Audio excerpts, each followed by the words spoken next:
siyasi vaziyetler, dünya iqtisadi, fen texnika, biz Sultan ekranında.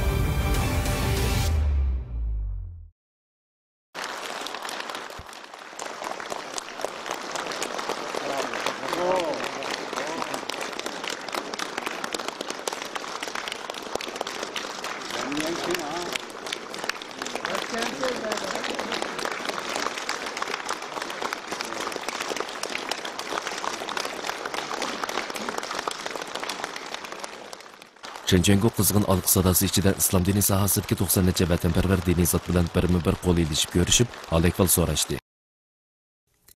Abduraqib To'mirniyoz, Abdushkur Rahmatullah,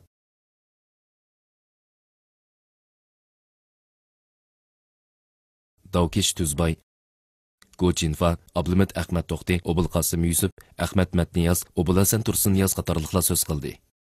Ko'pchilik birdek munolarni bildirdi. Biz jazman izil an'anani joriy qildirib, partiya va hukumatning atrofiga zich uyushib, dinni sotsializm jamiyatiga uyg'unlashtirish yo'lida qat'iy tavranmay menib, vatanning birligi, millatlar ittifoqligiga texnik zo'r to'kbilarni qo'shimiz.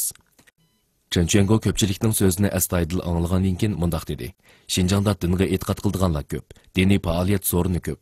Din xizmatini ko'ngil qo'yib yaxshi ishlash intayin muhim. Asabiylikni to'sib, sinib kirishga qarshi turib, jinoyatga zarba berib, dinni sotsializm jamiyatiga uyg'unlashishga faol yetaklash kerak. Dinga chetildigan turli ijtimoiy munosabatlarni qonun bo'yicha tangshish kerak. Radio, televiziya, gazet, jurnal, madaniyat kutubxonasi, siyosat va qonun nizomlarini masjidlarga kirgizishni teziltib, vatanparvar diniy zotlarni tarbiyalab, qo'g'dab va ularga g'amxo'rlik qilish mexanizmini o'rnatib, ularning ijobiy rolini to'liq joriy qildirish kerak.